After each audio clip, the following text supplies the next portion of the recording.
Narito na ang mga malalaking balitang Central Luzon ngayong araw. Presyo ng ilang bilihin sa Pampang Market sa Angeles City tumaas 1 linggo bago ang mahal na araw. Transparency sa bidding para sa bagong power supplier ng Esfalapco. Karapatan ng mga consumer ayon kay Mayor Kaluwag. Diskriminasyon, karahasan sa kababaihan, layong labanan ng Gender and Development System ng DOVSU. 7 palabras, papako sa krus, muling isasagawa sa Angeles City sa Semana Santa. At Maleldo-inspired artworks, ibinida ng isang Kapampangan artist.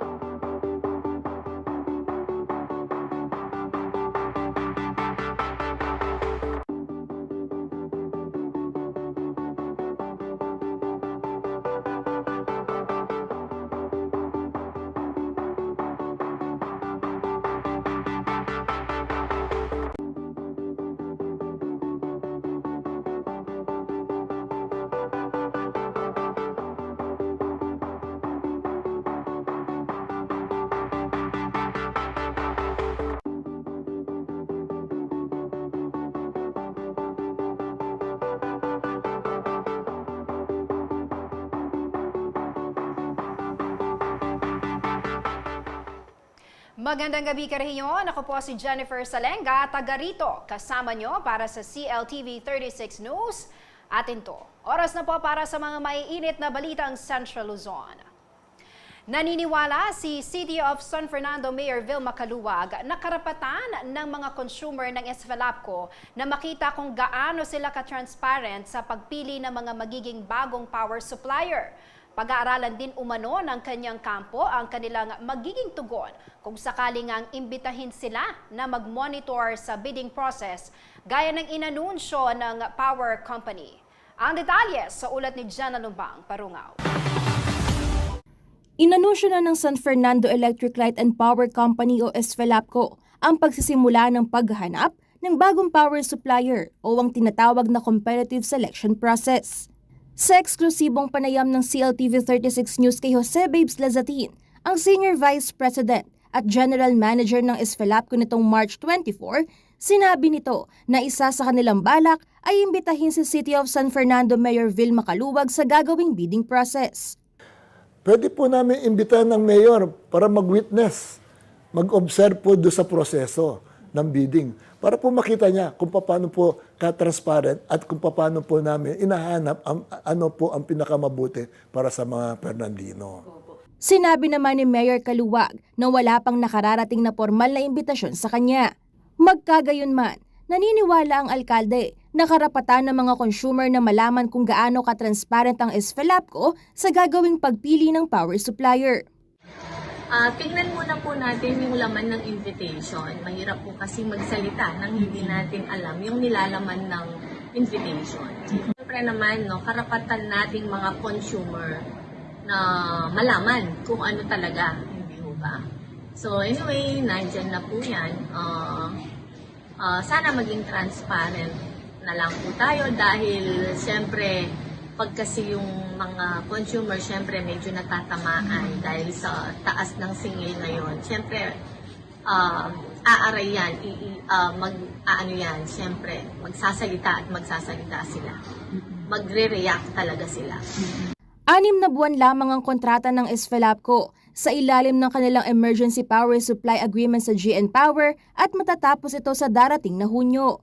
Mayroong higit 3 buwan ng Esfalapco para tapusin ang kanilang competitive selection process. Sa ngayon, nagsimula na umano silang tumanggap ng bidder. Samantala, ikinalungkot daw ni Mayor Kaluwag ang posibleng paghaba pa ng kanilang laban para sa refund na ipinag-utos ng Energy Regulatory Commission o ERC sa Esfalapco. Nagpasa na kasi ng motion for reconsideration ng Esfalapco at kung sakali ay maaari pa raw itong umabot sa korte. Siyempre, nakakalungkot yon on our part, no? Siyempre, nakakalungkot sa parte ng mga consumers yung gagawin nilang yon kasi ibig sabihin, wala talagang pagpupusa. Pero hindi naman tayo din titigil, no? Siyempre, additional work sa atin yon. Pero wala akong magagawa eh. Kailangan kong pagpatuloy at hanggang sa dulo, lalaban tayo. Kasi kailangan magkaroon ng ending, magkaroon ng period, negative or positive. Pero naniniwala naman ako, positive ako na mapagtatagpumpayan natin itong laban na to. Ako si Angelica Cara, taga rito, kasama nyo para sa CLTV 36 News, atin to. Plano raw ng Commission on Elections o COMELEC na gawing automated ang Barangay at Sangguniang Kabataan Elections o BSKE pagkatapos ng halalan na magaganap sa October 30, 2023. Taong 2010 pa raw kasi nang magsimula itong gumamit ng Automated Election System o AES para sa national at local elections. Habang ang mano-manong sistema ng pagboto ay ginagamit lamang sa BSKE. Git mo ng COMELEC, malaki ang may tutulong ng AES sa mga miyembro ng Electoral Board gaya ng mga guro dahil mababawasan ng halos 24 oras ang kanilang trabaho sa halalan kumpara sa manual system o mano-manong pagbibilang ng mga boto. Mababawasan din umano ang election-related violence incidents kung magiging automated na ang botohan. Posible naman daw na may sakatuparan ang nasabing plano kung maglalaan ng Kongreso ng sapat na pondo para sa bagong voting machines na gagamitin sa May 2025 national and local polls, kabilang na ang BSKE 2026. Bunso nito, nakatakda umanong magsagawa ng pilot testing ng automated elections ang COMELEC sa 3 barangay sa Luzon.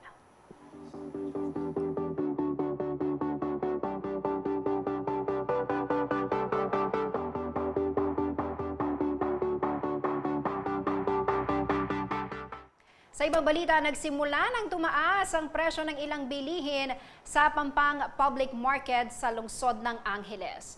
Ang bagsakan ng agricultural products sa Pampanga. Ayon po sa mga retailer, hindi na raw ito bago dahil kung nasa bakasyon ang kanilang mga suki ay tiyak mas malakas ang kanilang konsumo ng mga produkto. Magbabalita si Paulo G. Santos.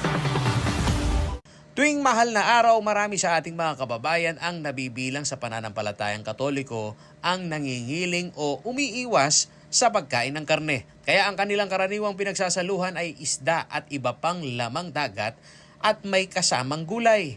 Ilang araw bago ang Semana Santa, binisita ng CLTV 36 News ang Pampang Public Market sa lungsod ng Angeles upang malaman ang presyuhan ng ilang mga produkto. Kilala ang naturang palengke bilang bagsakan ng mga agricultural products dito sa Pampanga. Ayon sa mga retailer ng fish section ng Pampang Public Market, nagsimula ng magsitaasan ng presyo ng kanilang paninda dahil sumusunod lamang daw sila sa ibinibigay na presyo ng kanilang mga dealer.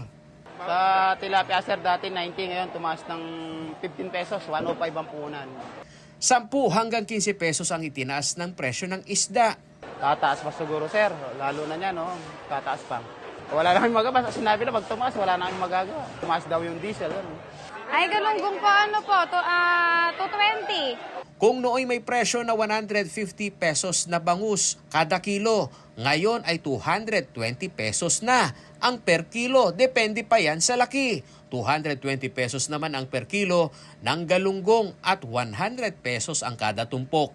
Tataas yan, sigurado yan. Basta pag may okasyon, tumataas yung mga isda. Maging ang presyo ng manok, tumaas na rin. 180 po. Magkano po dati? 165, 170, ganyan. Kasi po, yung manok kasi mabilis magbaba, mabilis magtaas. Mataas daw, tumaas daw, walang manok. Mataas daw yung malalaking manok.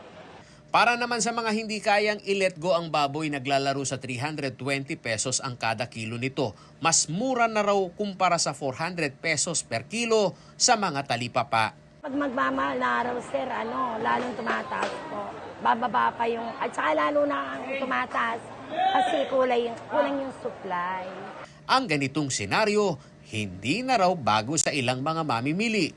Sir, minsan nakaka-apekto sir kasi alam ng mga nagtitinda, pwede nilang itaas kasi Lalo na yung isda niyan, pagdating ng mahal na araw, sir, siguradong tataasan nila kasi kailangan ng mga tao, dahil ayaw nilang kumain ng karne, walang magagawa, bibili sila, sir.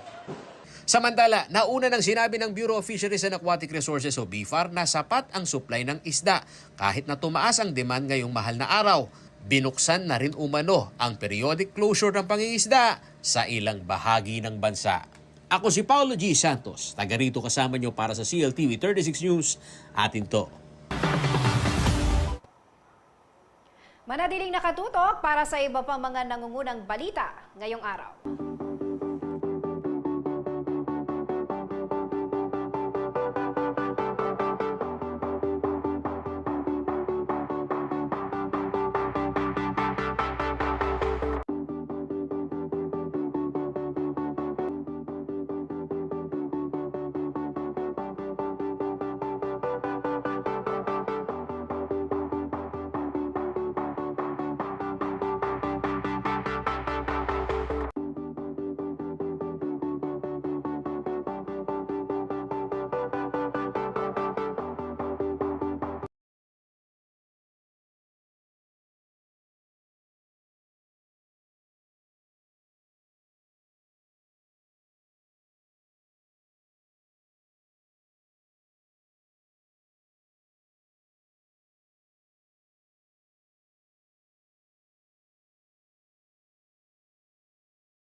Nagbabalik ang CLTV 36 News.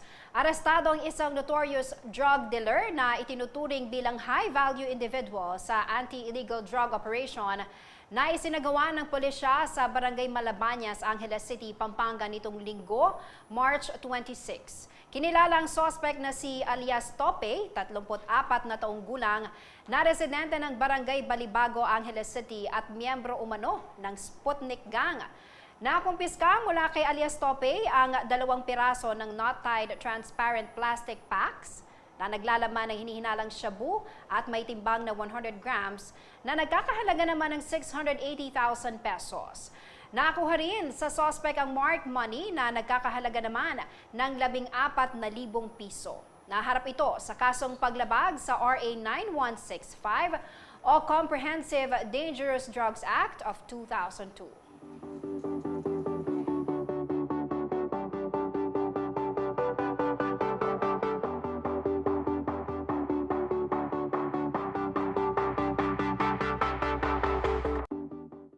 Sa ibang balita, inihahanda na sa Barangay Lourdes Northwest sa Angeles City, Pampanga ang pagdarausan ng reenactment ng Siete Palabras at Papako sa Cruz sa darating po na Biyernes Santo. Isa ito sa mga tradisyong taon-taong ginagawa, subalit nahinto noong kasagsagan ng pandemya. Silipin natin ang preparasyon sa barangay sa ulat ni Paulo G. Santos. Nililinis na ang mahigit 14 na hektaryang loteng ito sa Barangay Lourdes Northwest, Angeles City bilang paghahanda sa mahal na araw. Taon-taon kasi bago ang pandemya ay napupuno ito ng mga namamanata pagsapit lamang ng Lunes Santo. Dito rin idinadaos ang reenactment ng Siete Palabras o Seven Last Word at ang pagpapapako kay Hesukristo pagdating ng Biyernes Santo. Isa sa mga namamanata sa Barangay LNW ay si Alan Del Rosario. Nagpapasampu ng krus tuwing Miyerkules Santo tapos pag Huwebes Santo nagpapadugo. Yun na yung nakagisna natin na talagang sinauna pa. Lunes Santo hanggang Biyernes Santo, yun na yung nakaditna namin. Kailangan sana, wag na nilang tanggalin. Ayon kay Barangay Kagawad Leonel Bernardo, pinaghahandaan na nila ang dagsa ng mga namamanata maging ng mga turista dahil nagluwag na rin ang mga health restriction dulot ng COVID-19 pandemic. Ito po umaabot noon. Sa expectation ko, yung Lourdes Northwest ay umaabot ng 20,000 population. And then yung mga dumarayo dito, mga 50,000 hanggang 60,000 tourist attendees na umahabot ng ganang kumulang sa 100,000 o 80,000 ng mga attendees dahil ang aming crucifixion site ay umaabot ng 14 hectares at meron po siyang 7 hectare na parking lot. Paliwanag ni Bernardo, pangunahin sa kanilang pinakikitunguhan ang usapin ng public order and safety. Dito umano pumapasok ang mahalagang papel ng mga force multiplier gaya ng barangay tanod. Naghahanda na rin umano ang mga barangay health workers. Gagawin ng barangay yung public and safety. Meron tayong magtatalaga dyan ng mga health workers ng ating health center, yung mga disaster office na nanggaling sa Ciudad Angeles na nakaantabay dyan dahil napakainit po ng panahon. Minsan nagkakaroon po ng mga heat stroke o mga nawawalan ng malay dyan dahil sa kanilang panata na nagpapalas pa sila, nagpapadugo. Yan nakaantabay pa rin tayo sa kanila para sa ating kaayusan. Samantala, nagpaalala naman si Department of Health Officer in Charge Maria Rosario Vergere sa publiko na pupwedeng magdulot ng masamang impeksyon sa pangangatawan ang pagpepenitensya gaya ng pagpapapako sa krus. Ako si Paulo G. Santos, taga rito kasama nyo para sa CLTV 36 News. Atin to.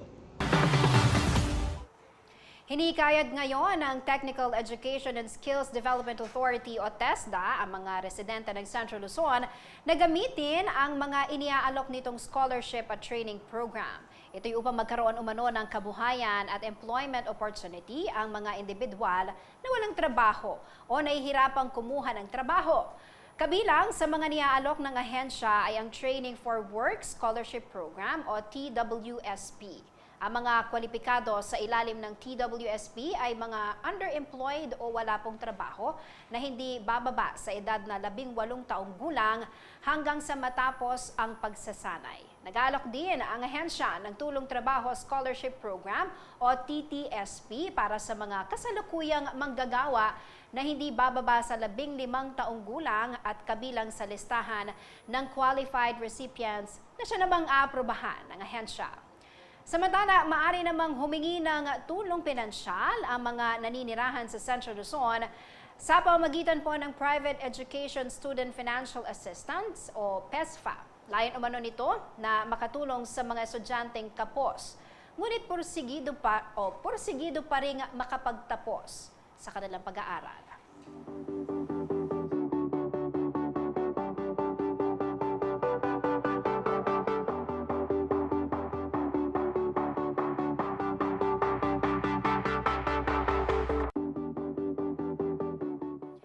Sa ibang balita, hindi pinahintulutan ng Anti-Red Tape Authority o ARTA ang kahilingan ng automatic approval ng Play to Earn app na Laika. Higit po sa pagpaparehistro sa Securities and Exchange Commission o SEC. Sa inilabas na Notice of Denial ng ARTA nitong ika-6 ng Marso, bigo ang Laika na magpasa ng kaukulang dokumento at requirements upang mapabilang sa mga korporasyong pinangangasiwaan ng SEC. Dumulog ang pamunuan ng Laika sa ARTA matapos hindi aprubahan ng SEC ang kanilang aplikasyon sa kabila ng pagsusumite ng kumpanya ng mga rekisitos gaya ng Articles of Incorporation, incorporation fee, bylaws at application to do business. Sa kabila nito, sumang-ayon ang ARTA sa desisyon ng SEC at sinabing hindi sakop ng Ease of Doing Business Act of 2018 ang kaso ng Laika. Matatandaang isang cease and desist order ang nilabas ng Bangko Sentral ng Pilipinas laban sa nasabing social media platform dahil po sa paglabag nito sa RA 11127 o ang National Payment Systems Act. Dahilan upang maging suspendido ang paggamit ng Laika app. Naging patok sa publiko ang digital services at cashless transaction ng Laika app sa kasagsagan ng mga ipinatupad na lockdown at iba pang quarantine protocols noong 2020.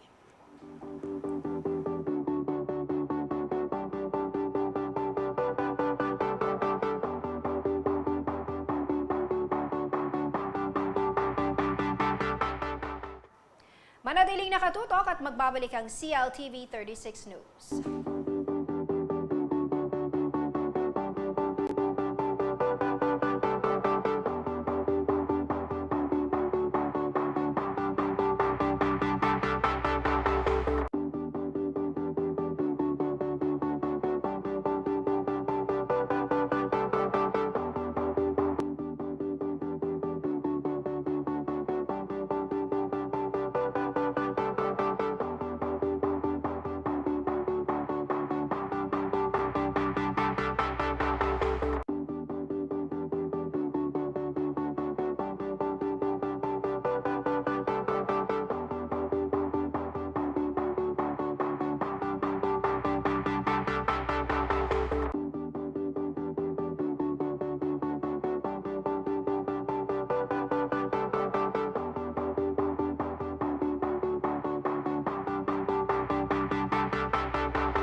Nagbabalik ang CLTV 36 News.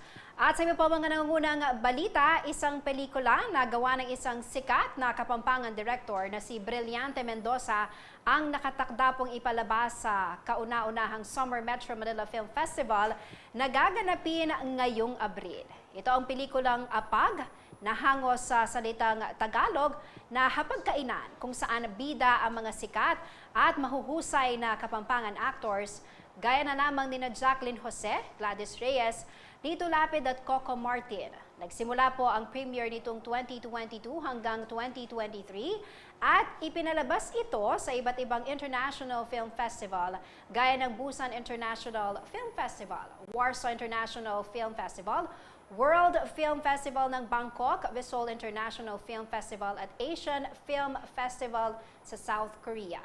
Ayon po kay Mendoza, ang konsepto ng pelikula ay pagpapakita ng mayamang kultura ng bansa at pagpapahalaga sa kaugalian ng pamilyang Pinoy.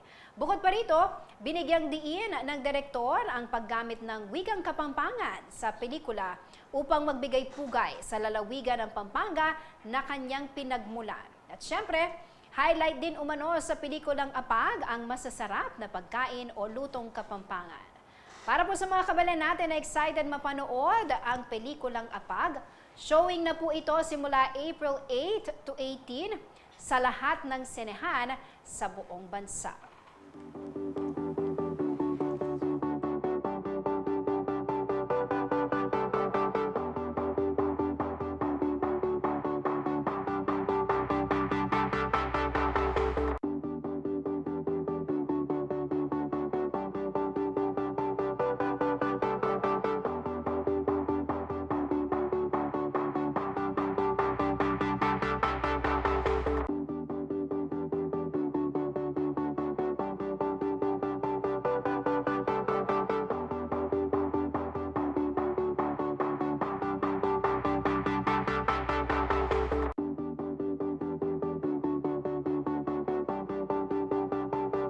Gumawa ng ilang artworks na hangwa sa mahal na araw ang Kapampangan artist na si Dodgy Aguinaldo.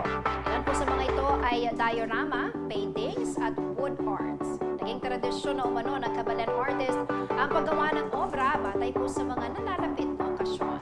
Silipin natin ang kanyang mga likha sa ulat ni Jana Lumbang Barungam. Tuwing papalapit ang mahal na araw, abala na sa paggawa ng sari-saring obra ang Kapampangan artist mula sa Mabalacat City na si Dodgy Aguinaldo. Taon-taon ay iba't ibang uri ng sining ang kanyang inilalabas. Mayroong mga painting ng mga penitensya na tinatawag na magdarami at salibatbat sa Kapampangan. Noong 2022, naging agaw pansin sa harap ng kanilang bahay ang life-size image ng penitensya. Gawa ito sa manikin at isinali sa Maleldo exhibit sa Bale-Balayan ng Kapampangan Culture Advocate na si Peter De Vera. Ngayong taon, mga diorama naman ang naisipang gawin ni Aguinaldo. Ito ay maliit na imahe ng bundok ng Kalbaryo o Golgotha na kilala rin bilang Skull Mountain. Dito ay tinayo ang krus kung saan nakapako si Jesucristo. Gumawa rin siya ng isang kubol kung saan ginagawa ang pabasa. Mayroon din siyang imahe ng 3 krus na gawa mula sa ugat ng kahoy at ang kanyang version ng artist sacrifice. Ito kasing damidal na to, ito yung halos ginagamit ng mga artist pag nag-illustrate para makita nila yung mga proportion. Ngayon, dahil meron na akong bago na maliit, ginawa ko na siyang ganito. Para sa Holy Week din, ipinapakita ko lang dito. Ayan. Yung parang nakatali yung mga kamay na wala siyang limitado. Yung income, limitado yung parang pag-asa na walang nakakakilala sa kanya, gano'n, parang ganyan. Walang nakakilala sa kanya pero patuloy siya sa Oo, patuloy sa paggawa. Ipinost umano ni Aguinaldo ang kanyang mga obra sa kanyang social media account na nagustuhan naman ng ating mga kababayan. Mayroon na umanong kumuha sa pabasa at bundok Kalbaryo na diorama, kaya ngayon ay muli siyang bumubuo ng bagong obra. Ito yung kung saan yung pinako si Jesus. Ito yung tinatawag na bundok ng mga bungo. Kaya kung mapapansin nyo, may bungo siya pero hindi ko pinapakitang bungo talaga siya. Bali dito kasi yung Kalbaryo ni Jesus nung umakyat siya hanggang doon sa pinako siya doon. Tapos, Kung mapapansin nyo, may kuweba rito. Ginawa ko na lang na shortcut para dun siya lilibing. Actually, marami pa. May mga damo-damo pa tayo, yung mga kulay ng mga lupa, tapos palilitawin ko pa yung mga parang mga bato-bato. Nagtatrabaho si Aguinaldo sa Mabalacat City College, ngunit gumagawa siya ng mga artwork sa kanyang libreng mga oras. Nakahiligan daw niya ang paggawa ng sining batay sa nalalapit na okasyon tulad ng mahal na araw. Gumagamit umano siya ng samut-saring mga bagay na makikita sa kanyang paligid. Yung 3 cross naman to, na ugat siya ng isang halaman. Actually, baliktad to eh. Hindi naman siya ganyan eh. Ganyan siya. Tapos ugat. Ngayon, pinutol-putol ko siya. Ginawa ko na siya. Bali, 3 cross, parang ganyan ang harap niyan.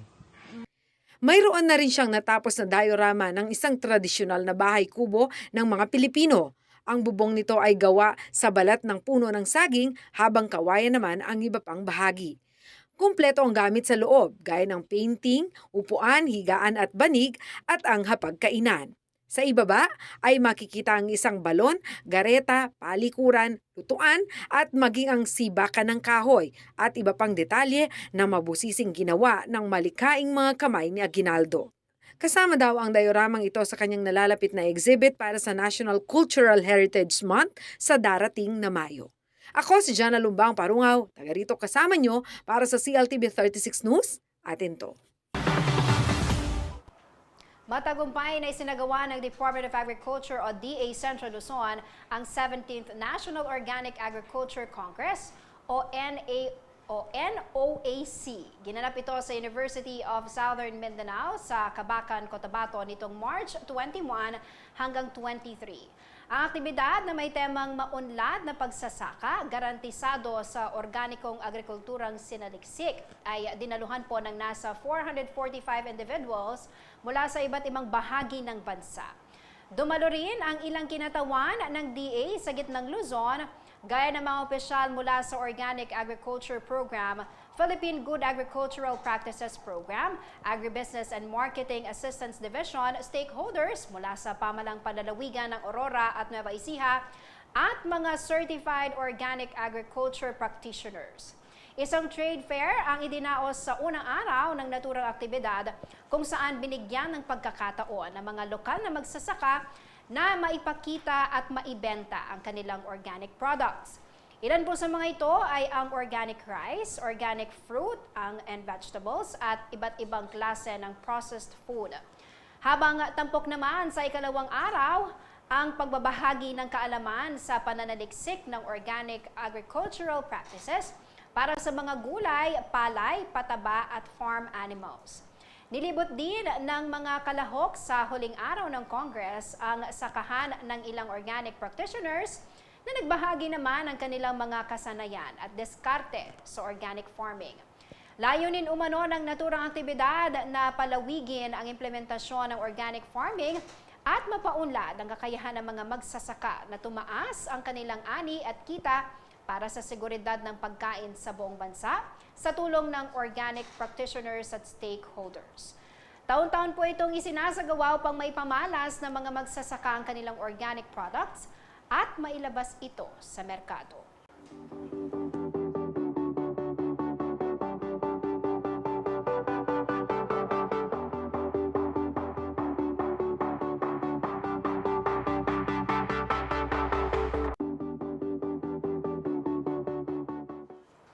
Manatiling nakatutok at magbabalik ang CLTV 36 News.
Nagbabalik ang CLTV 36 News.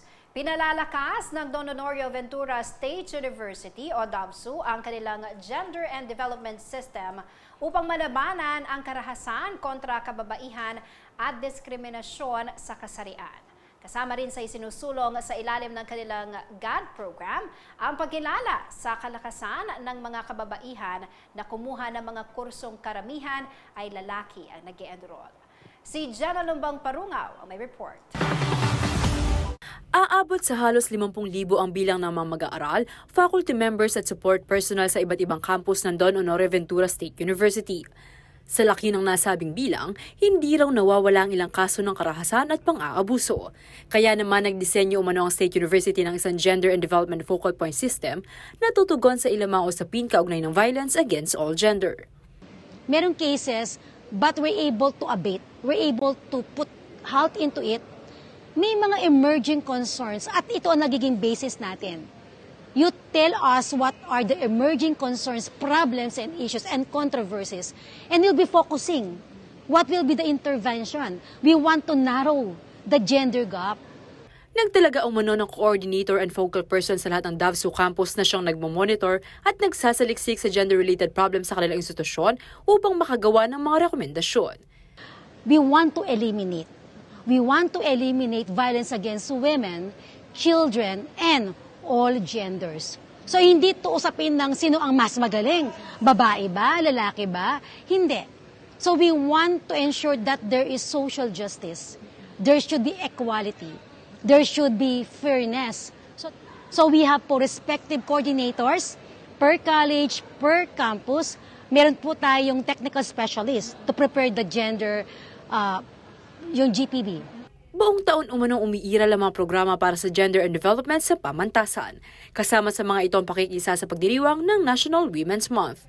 Kaugnay nito isang culminating activity ang isinagawa nitong Miyerkules, March 29, kung saan nagsama-sama ang mga GAD focal person at estudyante mula sa 6 na satellite campuses ng DOVSU. Binigyang parangal sa aktibidad ang mga grupo, individual at departamento ng DOVSU community na nagpakita ng magandang performance sa gender and development. You know, DOVSU is a gender sensitivity university, no? And we continuously conduct activities concerning gender and development, no? Nakaangkla rin umano sa GAD Point System ng DOVSU ang Career Awareness Program, kung saan hinihikayat ang estudyante na pumili ng kurso batay sa kalakasan at hindi dikta ng lipunan patriarkal. It is a gradual process because stigma ang kalaban natin. So there's what we call culture clash. Pag engineer ka, you take more of the male preferred program. So it's part of our, whether we like it or not, sometimes tayo mismo sa family, we are dictating what will be the preferred courses. So it's a choice. So in our university, admittedly, dominated pa rin ng female ang eduk. Dominated pa rin ng engineering and architecture male. So there is now a career session, a career awareness. So importante kasi ma-educate. So gradually, we are now integrating such kind of awareness to our instruction. Samantala, kinilala ang College of Industrial Technology ng DOVSU bilang Women's Crusader. Nakita sa College Department ang inisyatibo na mabuksan ng mga kurso para sa mga kababaihan. Actually, natutuwa kami sapagkat they're considering our college as one of the best crusader. Kasi ito, alam naman natin pag sinabi natin industrial technology, the programs are male-dominated. But dito, ina-advocate namin lagi na dapat equal ang babae sa lalaki. Kaya even yung welding program, technology, automotive, electrical installation, mechanical technology are also accepting and encouraging actually female students. Kaya marami kami mga ano. And then, doon naman sa mga female-dominated like beauty care and wellness, marami din lalaki na enrolled. Alam mo, yung mga LGBT naman dyan. And also for the garments technology, maraming lalaki na dapat sana ipang babae din. Pinuri naman ng Commission on Higher Education Central Luzon ang GAD program ng DAVSU. Isa umano ito sa mga model system na maaaring iadapt ng ibang mga paaralan upang maisulong sa mga estudyante at guro ang patas na pagtingin sa lahat ng kasarian. Ako si Liana Canilaw, taga rito, kasama niyo para sa CLTV 36 News, atin to. Alamin naman natin ang magiging lagay ng panahon mula po kay Ginong Manny Esguera, ang Chief Weather Forecaster ng Pag-asa Clark.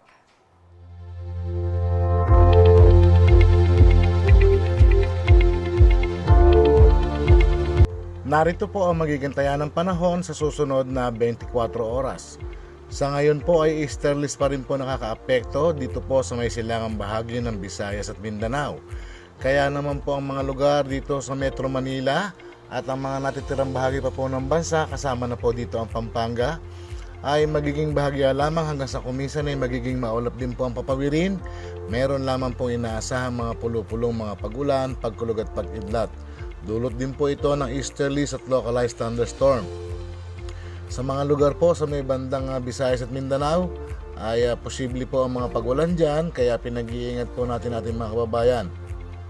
Doon po sa matatapatan at maapektuhan ng localized thunderstorm ay pinag-iingat po din po natin dahil posible din po ang flash floods at landslide. Kaya pinag-iingat pa rin po ang lahat. Salamat po.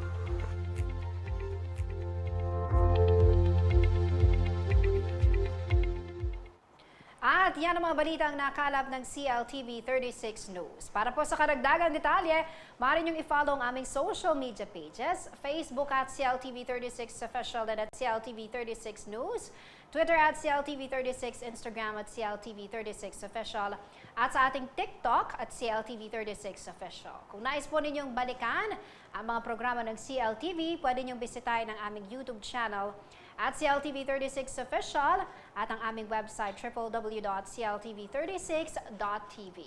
Mapapanood din ang mga programa ng CLTV nationwide via Signal Channel 115 at sa ating pong 39 cable partners. Kasama pong pwersa ng CLTV 36 News and Current Affairs, ako po si Jennifer Salenga, taga rito. Kasama nyo para sa CLTV 36 News. Atin to. Maraming salamat po.